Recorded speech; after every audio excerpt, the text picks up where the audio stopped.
Hi, I'm Maximilian Alvarez. I'm the editor-in-chief of the Real News Network and host of the podcast Working People. And this is the Art of Class War on Breaking Points. It's been 1 year since workers at the Elmwood Avenue Starbucks store in Buffalo, New York, made history by becoming the first of the company's 9,000 corporate-owned stores in the United States to successfully vote to unionize. What happened next was even more historic and incredible. It's the kind of thing you read about in history books. And it's the kind of thing that terrifies bosses and wealthy executives at literally every corporate chain. The kind of thing working people in this country are told is impossible until it isn't. With the awesome speed and scale of a prairie fire, a wave of grassroots worker organizing at Starbucks locations across the country has put the world's largest coffeehouse chain on its heels, turning that first victory in Buffalo into the beginning of a movement. Over the past year, workers at hundreds of Starbucks locations from Maine to Hawaii have filed for union elections, with the overwhelming majority, around 250 stores at this point, voting in favor of unionizing. However, a deeply concerning trend began to take shape in the second half of this year, as the number of new union election filings began to drop dramatically, from about 70 in March to fewer than 10 in August, Noam Scheiber reports at the New York Times. As we all know, and as outlets like The Real News and Breaking Points have covered extensively, Starbucks, which has profited handsomely for years by painting itself as a progressive company, has responded to its employees exercising their legally protected right to organize and work collectively to improve their jobs with a vicious, deliberate, scorched earth union-busting campaign. Workers, organizers, and labor scholars have all pointed to this campaign as the primary cause for the drop in new unionization efforts, which is exactly the goal for Starbucks. At the same time that Starbucks CEO Howard Schultz was publicly stating that he would never accept the union, which is illegal, and at the same time that Starbucks announced that it would be raising pay and expanding training for all stores except those that had unionized or were in the process of unionizing, which is also illegal, workers on the ground have reported an intensifying culture of fear unleashed by the company. Honestly, we would be here all day if we tried to count all the different instances in which Starbucks has been accused of breaking the law and violating workers' rights. But I know that the number is jaw-droppingly high because you, like me, have been seeing headline after headline about this every single week. Workers at Starbucks have reported myriad forms of retaliation for their organizing activity, including having their stores chronically understaffed and partners having their hours deliberately cut so that they suffer financially and even lose their company health insurance, for which they need to work an average of 20 hours per week to be eligible. Dozens and dozens of workers involved in union organizing have been fired for dubious reasons across the country. And many more say their shifts have been made miserable by supervisors watching them like hawks, looking for any flimsy excuse to terminate them. And Starbucks has even gone so far as to close stores where workers unionized or were in the process of unionizing, like the College Avenue store in Ithaca, New York, or the Broadway and Denny store in Seattle, the first store in the city to unionize that was just closed yesterday. Now, as always, Starbucks resolutely denies that any of this has anything to do with union busting, and that every firing and every store closure is justified for business reasons, and that the company respects its employees' rights and that it will bargain in good faith. And so that's the situation we're in. We're all just expected to sit here and pretend like these are all just coincidences, We have to keep calling these alleged violations and act as if we are not witnessing a massive corporate crime wave happen in broad daylight, while an anemic and grossly underfunded National Labor Relations Board dukes it out with a mega corporation in drawn-out legal battles, and while workers continue to suffer. And while all that time is passing, Starbucks is getting what it wants. The longer this drags out, the worse that life gets for workers. The more organizers get fired and lose their insurance and their paychecks. The longer we go without Starbucks negotiating a contract with unionized stores. The longer we go without the public and elected officials raising hell about this. The more the chilling effect takes hold and workers get discouraged and demoralized. But this thing ain't over yet. The struggle very much continues. And worker organizers with Starbucks Workers United are fighting back with everything they've got. Last week, at dozens of stores around the country, Starbucks workers walked off the job and went on strike, demanding that Starbucks stop its union-busting campaign and negotiate a contract with the stores that won their union elections fair and square. On the same week, the NLRB petitioned a federal court for a nationwide cease and desist order barring Starbucks from firing its employees for union activity. To talk about all of this and more, I'm honored to be joined today by two guests. First, we have Len Harris, a shift supervisor at Starbucks in Superior, Colorado, who's been with the company since 2016 and has worked at stores in both Maine and Colorado. They were the union leader at their store, having started the movement last December, which resulted in their store becoming the first unionized Starbucks in Colorado. Len was fired last Friday, one day after the Red Cup Rebellion Day of Action. I'm also honored to be joined today by Rin, who worked at 3 different stores over about 14 months in the St. Louis area during their time with Starbucks. They were fired earlier this month, but they're still working with their friends at the store, as well as the St. Louis Organizing Committee, to disperse information and to help organize the unionized stores in their area. Len, Rin, thank you both so much for joining us today on Breaking Points. Thank you for having us. Well, especially with everything going on, I can't emphasize enough how grateful I am to both of you for coming on and talking to us. And I really, want to take this time to sort of, refresh everyone's memory and refocus viewers and listeners on where we are right now. I mean, it's been a year since the Union victory in Buffalo. So, like I said, I want to take this opportunity to refresh people's memories about where and why this all started, what has happened in the past year, and what needs to happen now to support workers and to stop this widespread illegal union busting campaign. So let's start by getting to know a little more about you both, right? What you've experienced, both good and bad, during your time working at Starbucks, and what was going through both of your minds when you saw the news about Buffalo this time last year. Len, why don't we start with you, and then Rin will go to you. Sure. So I'll start with the good stuff with Starbucks. I think most people would agree who work at Starbucks that the best thing about it is your coworkers. Usually, because Starbucks touts itself to be this really humanitarian company and this very accepting, progressive, open-minded company, those are the kind of people that tend to gather as employees at those locations. And so very like-minded people from very different walks of life. It was usually the most diverse workplace that I've ever worked at. And it's what made every day at Starbucks worthwhile for me. Customers, of course, having a good customer here and there also added to that.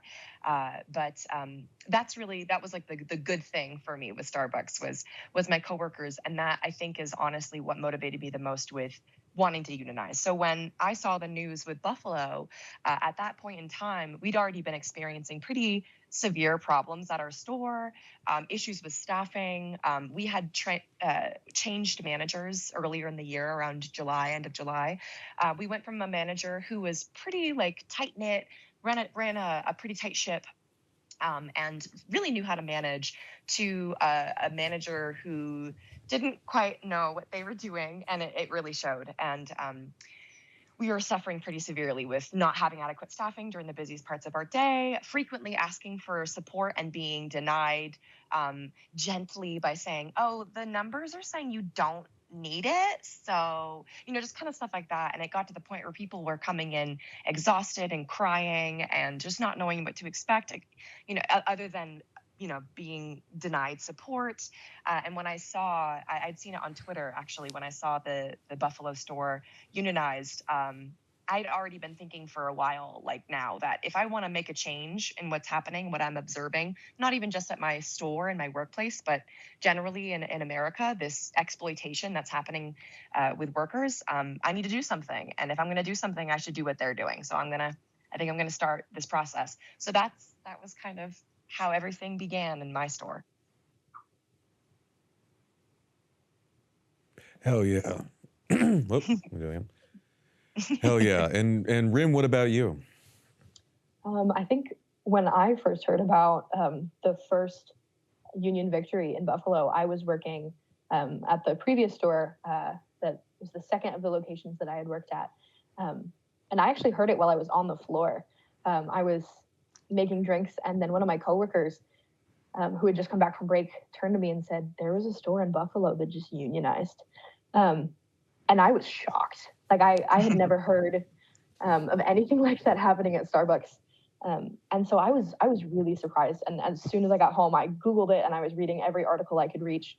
And I remember thinking, this could be what we needed. Because at that point, I had worked for Starbucks for months and months. This was the second location I'd worked for. I worked for a number of managers. And like Lynn said, a lot of times, like no support or different things that we asked for, either it was like support or technology to be fixed. It would just be kind of brushed under the rug. We would just be told, well, we don't have the time, we don't have the money, which is a wild lie to hear. But it was definitely something where I saw it and I thought, I really hope that this is able to spread. I actually ended up leaving Starbucks for a little while just because I had had a pretty bad experience at the second store I worked at. But I came back to Starbucks specifically to a unionized store near me because I knew it was the only way I was going to be willing to work for them again.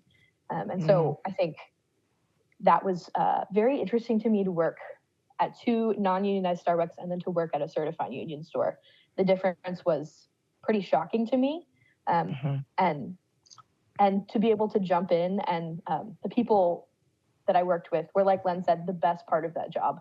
And the people that I met in the organizing committee that I worked with, specifically in St. Louis, have been some of the most supportive, gentle, but loyal people that I've ever met, which is why I'm so glad I still get to work with them. But I think it was definitely so much excitement, a little bit of fear, but so much curiosity as well to see like how far this could go. And a year later, it's dozens and dozens, hundreds of stores.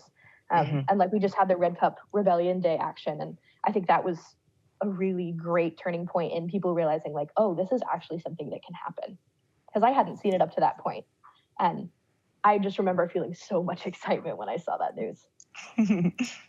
Yeah, I mean, I can imagine we were all there with you, right? It's like we were. Yeah. I mean, and I think that it makes sense, right, to kind of be blown away because it speaks to the historic nature of this campaign. I mean, like every service job that I've worked in the past, like this was never even a thought that entered our heads, right? It was like if you're being treated like crap, or if you like the job, which many folks at Starbucks have said they do, but they want to make it better. They don't want to just leave, and get another job and start over from the bottom, right? This is really, I think, a crucial point that so many of y'all have kind of banded together after and even before the initial victory in Buffalo to say, like, I don't care if the service industry is notoriously hard to unionize. I don't care if, there are naysayers out there who are going to be like, oh, well, this isn't meant to be a permanent job, as if that's somehow a justification for workers not being able to exercise their rights or not be able to live with dignity and have a say at their workplace. So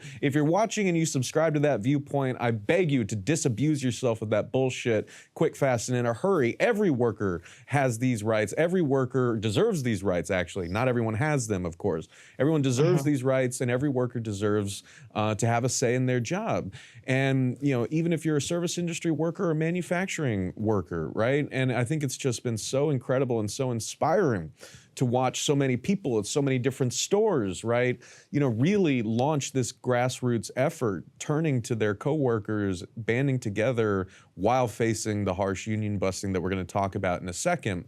But again, given that we're, a year after the Buffalo victory, and it can be easy for people to sort of lose sight of how far things have come in the past year, I wanted to sort of like refocus us in that moment when the organizing that y'all were involved in like really sort of kicked off, right? And I was wondering if you could kind of take us back to that time and talk to viewers and listeners a bit more about what compelled you to get involved with the organizing yourself.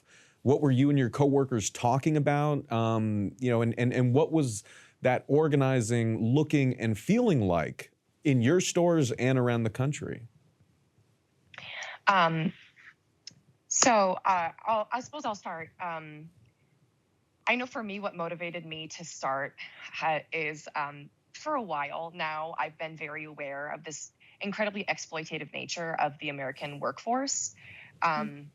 Just like you said, the mentality that surrounds working, and especially working service jobs or industries that aren't what started the whole industrial revolution, like architecture and construction and things. Once we expanded beyond the sort of laying of the foundation of our workforce, and as our system demands that we create jobs in every single facet of our culture, like entertainment, like service, like food, those works deserve the dignity and respect that every job, if it's required, if you pay real money for it, if it's demanded by the society and clearly demanded by the customers, then the work should be respected. But it's not. People frequently look down on work that they have never done, that they don't understand, they don't respect, and it shouldn't exist. Like that is, I think, probably one of the worst mentalities that I have noticed in all of this is how people think it's okay to talk down to people who serve them, and that was the biggest thing that I wanted to change.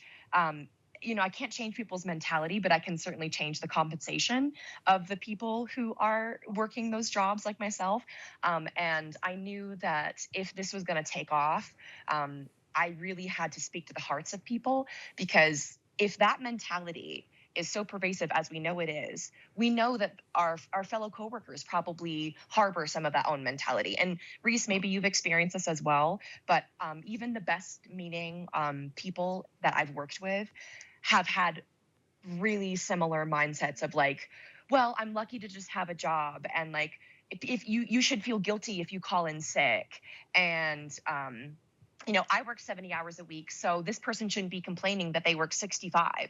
This very like, I'm going to wear my exploitation as a badge of honor because that's what this company wants. They want me to internalize my own exploitation so that I perpetuate unto others, so that when you say, hey, we deserve a living wage. Like, we work really hard, and this system demands that we work this job. We should be paid. And the response to that is, what? What do you think? What are you talking about? You're selfish for wanting that. You're greedy. You're entitled. And so I knew that I had to speak to people's hearts about this. It couldn't just be like you just run into it. So I would really talk to people like, hey, do you really think it's fair that we're working with a skeleton crew, sweating, crying, hurting ourselves, burning ourselves, like slipping and falling and like hurting? These are really precarious working conditions on top of just the emotional and psychological damage that we accrue from the general lack of respect and regard that we get from our our fellow coworkers, our customer base, and even management and our employers rather. So I had to really talk to people like, hey, do you think this is actually fair? And over time, and not even that much time, thankfully, and again, this has to do with a mindset of people who tend to congregate at Starbucks, usually very progressive, forward-leaning, that kind of thing. They started to recognize that this isn't right. Like, this is absolutely exploitative. This is absolutely taking advantage of me. And I do work really hard. I leave work at the end of the day, and I'm exhausted mentally, physically, emotionally. And so people started to really pay attention to these patterns of thinking, like this whole, I don't know how many managers I've worked with that are like, I work 70-hour weeks, so other people shouldn't be complaining. But then they'll perpetuate this, I want a better future for my children. I'm like, those are competing viewpoints, right? Those are antithetical viewpoints. If you want a better life for your kids and yourself and your kids and the generations to come, you got to set that precedent. You got to blaze that trail. And all you're doing is perpetuating the cycle of abuse.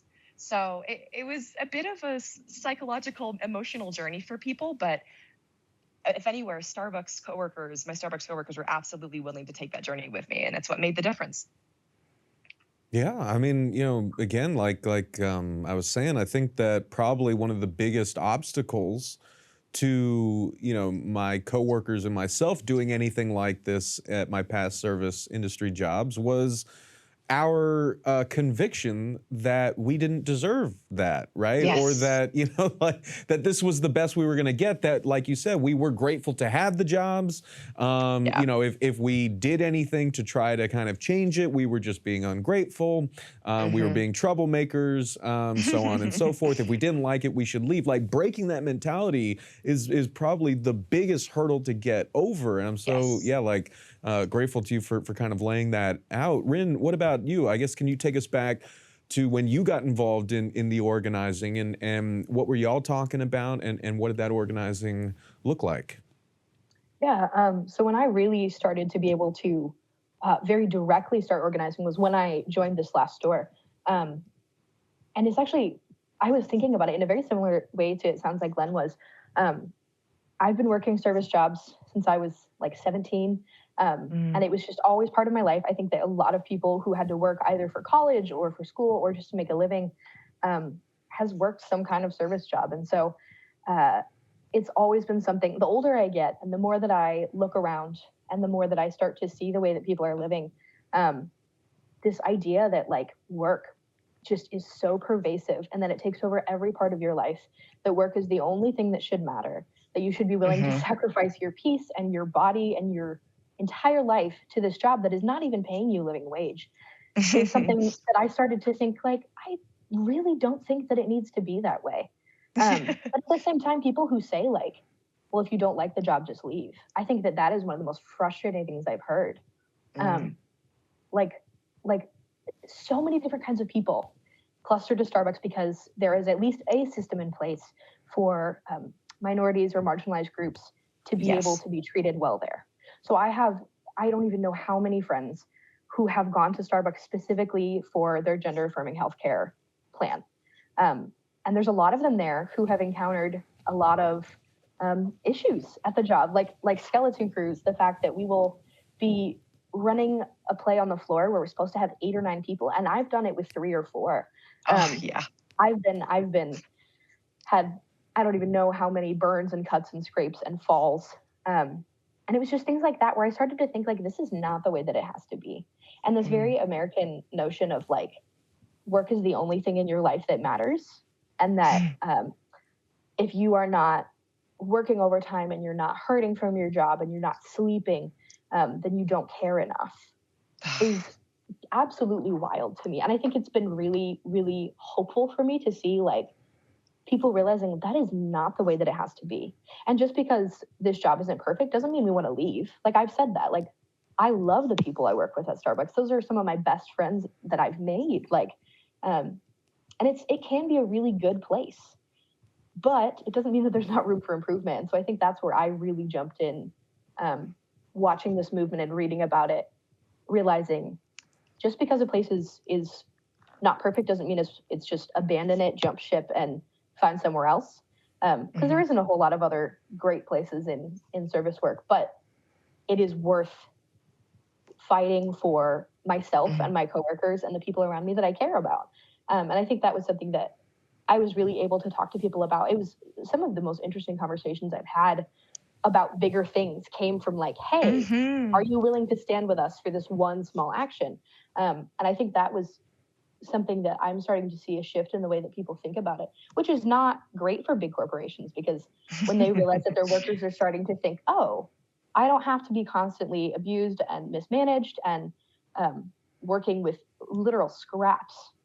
And there are things that we can do if we all stand together. We can say, hey, we're not going to do this. Like, you can't treat us like this and expect us to give 40 hours to you, overtime, holiday work with dangerous working situations and dirty stores and no managers. Like, it's just not something that I think is going to be something they can demand for much longer. And I think that was the really exciting thing to me, is like, not only is this like a unionization of a massive, massive corporation, I think it's also the beginning of a shift that I've seen in conversations that I've started to have with people about, hey, you don't have to live this way. And I've talked to various people, especially some of the people in the organizing committee at the store I was a part of, some of the other people in St. Louis, like, we've talked about, hey, this is a way forward. Like, this is not just something that matters right now to Starbucks in our store. This matters to everyone who works at Starbucks, but it also matters to people who are in service fields across the country. Like at our Red Cup Rebellion, I was able to hear from a couple of different groups. There was a man who came out from Amazon, and he said, hey, like, when we saw this, that Starbucks is unionizing, we said, hey, maybe we can do that too. People from Trader Joe's and Apple and everyone are looking and saying, hey, this is possible. And I think that was really what inspired me to be part of it too, is that this is not just something I'm doing for me and the person next to me, but for people in stores across the country and even in service fields across the country. Because there is kind of a general like disrespect that you feel by a lot of people who haven't done the job and who haven't worked in places like this. They've never had to. And I think it's just been very, very beautiful and hopeful even for me to see the working together that we've been able to do and the conversations that I've been able to have with people that I never would have before this happened. I think that was really what inspired me to jump into organizing and being an active part of the unions in my city, especially. Yeah, man. I mean, there's no shortage of, keyboard clacking dipshits and armchair quarterbacks, right, who want to, tell you about, which types of workers are and aren't deserving of dignity, right? Or who the real working class is, right? And I think that all the pundits and politicians who trade in this shit, right, are just doing the boss's work for them, because what the boss always wants and what they always get and what they always do is divide and conquer, right? That is how they have won in the past. That is how they're trying to win now. But the hopeful thing, as you're hearing from our amazing guests, but as you can also see around the country, is that real working people aren't buying that crap anymore, right? I mean, maybe you're watching this and you are someone who thinks like, oh, well, those are service jobs. They're meant for like 16-year-old high school students, which is like a wildly outdated view. And thus that means that, they shouldn't have a living wage. They shouldn't have any say over their scheduling. They shouldn't get health care. They don't deserve a union, blah, blah, blah, blah, blah. Maybe you're one of those people. Maybe you're one of the people who's looking at the largest strike going on in the country right now by 48,000 academic workers in the University of California. And you're thinking, oh, those aren't real, workers. They're not chopping down trees. They're not mining coal. They're not driving trucks. Like, again, that you're just really telling on yourself, because right now there are Teamster truck drivers refusing to cross those picket lines. There are your traditional blue collar workers standing in solidarity with academic workers, with service workers, because they know that, there are two classes of people, as the great speech in the movie Mate One says. There are people who work and people who don't. You work, they don't, right? The bosses don't. They just rake in all of the money here, and workers are banding together and standing together, and they're saying like, regardless of the kind of work that they do, these workers are generating massive profits and massive revenues and doing massive amounts of essential services that keep the universities running, that keep the Starbuckses running, all of that stuff. So like, that's what we need to focus on. And it's so heartening to see, like last week during the Red Cup Rebellion, so many people showing up, showing solidarity, and getting past all of that bullcrap ideology that's beaten into our heads in this country. But also, this is why we need to all care about Starbucks's, vicious, rampant, blatant, ongoing, scorched earth union busting campaign. Because I guarantee you, even if you think that Starbucks workers aren't real workers, service industry work isn't real work, every company, regardless of whether or not they're in the service industry or not, they are watching what Starbucks is doing. And if Starbucks succeeds in delaying, demoralizing, and squashing this union effort by breaking the law enough times so that workers just run out of steam and give up, that is going to be the playbook for any type of worker that wants to unionize in any type of industry moving forward. So you should care about this. And Ren, I apologize. I've been holding this in for so long, and when I heard about you both getting fired, it's just coming out. But I wanted to talk about that, the union busting, right? It's been happening so much. We've been seeing headline after headline of this person got fired, this person got fired, this store just got closed. The first store in Seattle that unionized just closed yesterday while we were planning this segment. So can you talk to viewers and listeners about that? Like, what are folks seeing and what are they not seeing about, the company's vicious response to this historic organizing effort and how they've tried to frustrate, delay, and demoralize you? So just like Rin said earlier, one of the best things that I've seen in this movement is just the empowerment that my coworkers have been instilled with. And the company's really scared of that. And I think that's the thing, is they want to get influencers out. They want to get people like me, like Rin, who are outspoken about the realistic expectations of these companies. Starbucks is known to be this company that touts itself as humanitarian, as progressive, as inclusive. And I've said this before, where I think I think to be kind, there is a level of insidiousness to it, because we all know that they ascribe to the same level of exploitative capitalistic measures that every corporation has. It's just a way to get people to I think it's a way to bottleneck people personally. When you think of people who are gender nonconforming, or their sexual orientation isn't the typical, what everyone expects of a white supremacist society, and immigrants, other people who are just marginalized, when they're turned away from all these other positions, where do they go? They go to places that advertise a safe place for them, which Starbucks is one of those places. So of course, I think it's important and valuable to have a place like Starbucks that says, hey, you're welcome here, but how much of that is actually taking advantage of people who have nowhere else to go? And when it comes to union busting, they know that we have influence. They know that we're a tight-knit community, so they need to absolutely dismantle it. So at my store, for an example, when we unionized, because we unionized on Earth Day of this year, April 22nd, and when that happened, there was a huge shift.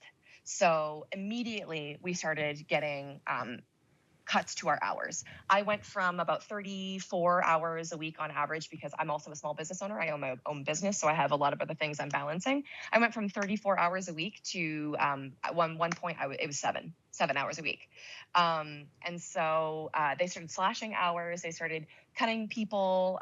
Some people didn't even get hours during the week, so that happened, which was really interesting, especially seeing as that severely damaged their business. So clearly they're willing to undercut their sales and hurt their own bottom line to stop what we're doing. But interestingly enough, there was a shift, and maybe Rin, you experienced this too, or you noticed it as well, but it took a shift from all these issues that non-unionized stores were facing. And suddenly, if we were in a position where we're super understaffed, and that that did persist despite the fact that we were unionized. However, if we were like, hey, we're understaffed, we can't handle this workload, they'd be like, okay, we'll turn off mobile orders. Okay, you can close the lobby. That's fine. However, we started getting slammed with tiny infractions. So we had somebody who was fired on the spot for being out of dress code. We had another person who was fired on the spot for being late. We had another person who they tried to fire because of a small mishap that they performed during, like, I got fired for leaving cash on the counter for a second to go grab an oven. Like, so they started like coming down on us so hard in all these policies and infractions and human mistakes, where at other non-unionized stores or stores that they weren't trying to get, trying to clean house, they could get away with all those things, no problem. But they would be understaffed. They wouldn't have mobile orders turned off. They wouldn't be able to close their lobby.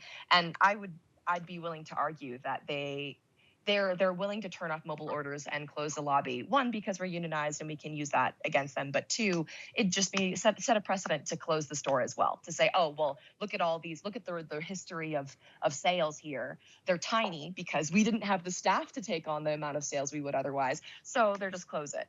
So it's interesting, all the stuff that they have been trying to pull in order to, really demoralize folks and to make them feel like they're powerless, and to basically, arrest the power that we have within ourselves to make change and make it seem impossible. I mean, we have managers. I had so many managers spouting union busting nonsense all the time. Like, oh, with bargaining, you're going to have to give up everything and start from zero. That's not how that works. That is not how that works.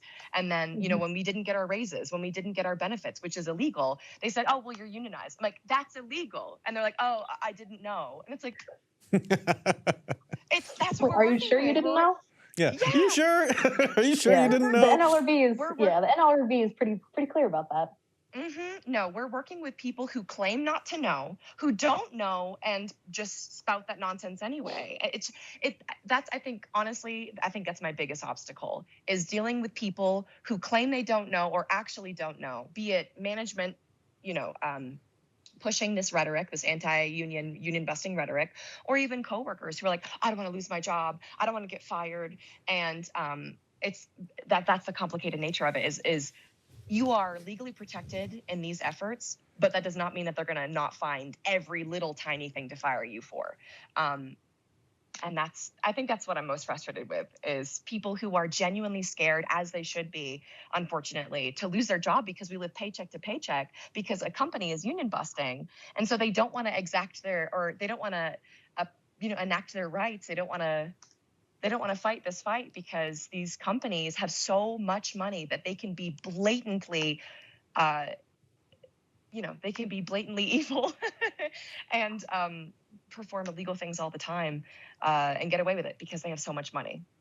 And that's what it is. They know that this would be a temporary thing for them. Them, ruining their image and shutting down all these stores and losing all this revenue. This is just a temporary expense for them, where if a union was instated, these changes would be permanent or significantly more permanent than this. And I think that's what they're banking on, which is frustrating in and of itself, because empirical evidence has shown that if you actually treat your workers well and pay them, then you actually retain a lot more money, because you're not paying turnover, you're not paying training, you have people who know how the business runs. Like, it's been proven time and time again, if you treat your workers well, your business will grow.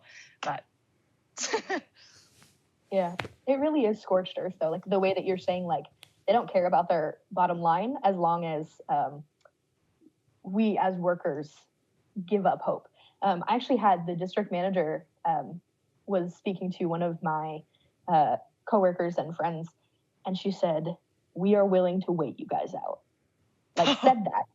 And my friend was like, "Oh, wow, you're not backing down." And I think that's the other thing that I've talked about with a lot of my coworkers is, it is wild to me that the levels that specifically store managers and assistant store managers will go to union bust, to blatantly lie. I had the manager that fired me. I had a situation before. We all chose to wear our union t-shirts together, like the whole shift, morning shift, mids, everything. And she got every single one of us and gave us a documented coaching because we were breaking dress code. So everyone before that had worn their union shirt at various times. But this was 3 days after another union organizer in a store a couple miles from us got fired for dress code. And so I think by that point, like, they were ready. They had their sheets ready. They knew that something was going to happen. And so they documented coaching, handed us documented coachings, literally, I think 9 or 10 people. And it was crazy to me when I told them, hey, you know, like, this is a federally protected right to wear union apparel. We've all worn them before. Mm-hmm. What do you think you're doing? I had my manager look at me and say, I'm sorry that your union lied to you about your rights. Wow. But you don't have rights here. Same. And that's just one of those, that's the other thing that I think that people don't realize is it doesn't really matter to me whether or not you think that this is a job, because I know that it's a job. I work 8-hour shifts, you know, where I'm standing on my feet. I burn myself on ovens. I have people screaming in my face about their coffee. But we are enduring very real consequences for this. So when we talk about like hour cuts, part of what draws so many people to Starbucks is that you can get a full healthcare plan at 20 hours a week. And it was noticeable to me that after unionization, people who needed that most, their hours got cut to below 20 hours. So what does it matter if you're going to say that you have like healthcare for trans people or people who need healthcare for their kids, if you're going to cut their hours so they can't even have that? Yep. And last time I read about it, there was over, I think, 35 ULPs filed with the NLRB for over 900 violations by Starbucks. And I think that's something that I'm not seeing much about is like, it's not just people saying, oh, well, you know, unions are bad. It is subversive psychological like manipulation of truth and saying like, you know, if you unionize, like I remember there was a person at our store. He was one of the few very blatantly anti-union workers that wasn't in management. And I remember hearing him in the back training a new person saying, yeah, you want to take advantage of your rights that you have and your healthcare, the benefits that you have now, because they're pushing for a contract and we don't know what will happen then. And you might not be able to have any of those benefits after that. And I remember stopping and going, what? Like, that is such a blatant lie. And so I think like the misinformation that is being spread is terrifying to me, especially because like managers can lie to you with no consequences. Like when I got fired, I think the official term they used was for use of profane language, which I had no previous write-ups. I wasn't even on a last and final write-up. And the other crazy thing is that I was fired for something that I did not say. So at T-shirt, like that day we all wore our T-shirts, my manager claimed that I had said to her in the cafe loudly in front of partners and her, this was all in her little report, she said that when I left, I said, go fuck yourselves, which is crazy because I did not. And I got fired. I worked my whole shift that morning. Like a week later, I worked my whole shift. And 5 minutes before, they pulled me off the floor and said, hey, we're firing you. Like, no warning, nothing. And I was just in shock because I was like, I looked at the paper and I know without any doubt that I didn't say that. And I talked to my coworker who they said was like, based on when they said it happened, he would have been standing right next to me. And he was like, you didn't say that. And so I immediately filed a ULP with the NLRB. But it's scary to me that like, that's the kind of thing that's happening. Like I was fired for a blatant lie. And it was because I was one of the people in the store. I was one of the few people in the store who worked. Like I would open, so I would work 4 a.m. on pretty often. So I was one of the people in the morning shift who was very vocal. And like, hey guys, we don't have to live like this. We can change this. Do you see what's happening across the country? Like there is hope.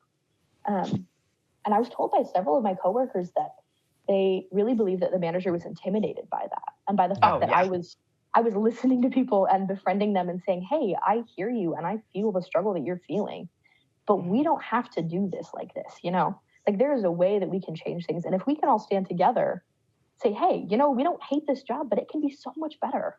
And we need these things to help us. That is a thing that we can do. And I think that was a lot of why she targeted me specifically.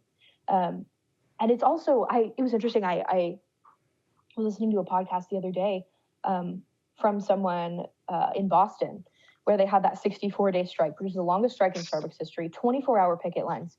And they were talking about why are so many of the union leaders young people and queer people? And I think in a lot of ways it is because they, like Len, you were saying, like they appeal to a crowd that is generally more progressive, more young, or marginalized communities. But in doing that, they are able to deny and manipulate and kind of gaslight people into thinking that their experiences don't matter, that maybe they're just being too picky. The amount of, like, as a queer person myself, and as someone who works with so many trans and queer people next to me, the amount of times that we were told, you know, like, well, you shouldn't be upset about them saying that, or you shouldn't be upset about that, or it's just not a big deal, you know, things like that. Even I have friends who were disabled who had accommodations that they needed, and as this process has gotten further and managers get more hostile, accommodations have been taken away, and it's to the point where, like, it is mentally and even physically damaging to people. This kind of scorched earth union busting, we'll wait you out, we don't care how much it hurts you or how long it takes. I think that Starbucks has done a great job of hiding that, which is terrifying to me. Yeah. Because it's like the stuff that's happening is just hidden, but it's there. It feels, I don't know, Rin, you probably would agree with this. Maybe I'm just putting words in your mouth, but it feels like we're screaming that the sky is blue, and they're so affluent that they're like, no, shh, it isn't. Yeah. Shh, it isn't blue. And everyone's like, you're right, it isn't blue. Yeah. That's how frustrating, because it's like, I mean, this is not exclusive to Starbucks. It's not even exclusive to, like, the working class, but Americans in general, we know the education system, it leaves something to be desired, to put it very kindly. But I think that's really what we're dealing with here, is this pervasive lack of education and knowledge that these corporations like Starbucks are absolutely counting on to keep people totally in the dark. And they're holding us hostage in this way. Like the benefits thing, the situation you were talking about, these are queer, disabled people who are already marginalized in society, who need these things in order to survive, and cutting our hours down to the point where they're just barely working enough to get these benefits. If they are off sick, or if, you know, they get called, anything, it basically it literally holds us hostage. And it's incredibly frustrating having to battle this mentality that's just across the workforce. It's not even exclusive to Starbucks, like I said. So yeah, it's an uphill battle. It is. And I think that's scary too for me, because, like, I have encountered, even talking to my coworkers, like I remember at one point I was talking to someone about the Red Cup Rebellion, and they were a little on the fence, and I was like, that's fair, this is scary, like, I understand, this is a big thing. But they said, I don't want them to fire me for that. And I said, if they fire you for that, that is quite literally illegal. Like, they cannot do that. And they said, what do you mean? And I said, striking over an unfair labor practice is a federally protected right. But that is not something that anyone knows. And the amount of times that I heard management say, oh, well, you know, like, you're going to lose your benefits, you're not going to get raises, you're not going to have time off. Like, it is illegal, and it's terrifying because they're getting away with it, you know? And it's amazing. I was explaining kind of what was happening to one of my friends who hadn't really followed what was happening. And they said, like, is it really just like management against baristas? And it kind of does feel like that's what it is, because store managers would be dropped in a heartbeat if they didn't comply into being, like, literally just union busting cops. And that's what's so scary to me, is like the misinformation and the gaslighting and the make sure that they believe this filters so far down from Seattle, from, you know, Howard Schultz and all of his little gang up in their offices. Like, there is so much misinformation, and that has been one of the hardest things with union organizing, is not even like getting everyone together. It's just like, hey, that was a lie. This is your protected right. This is what's actually happening. And just because your manager says it to you doesn't necessarily mean that it's true. And that's gas, managers lying. It's management. These are people that you're supposed to trust. These are those people you're supposed to look up to when you need guidance. Like, So it's, there's like and that's the thing I think too, is American culture is very like, everything exists inside a vacuum. And it's like, no. It's quite the opposite, actually. Literally everything is connected. Everything has some sort of connection, but it's so much more beneficial to the American work culture. Individualism to push individualism.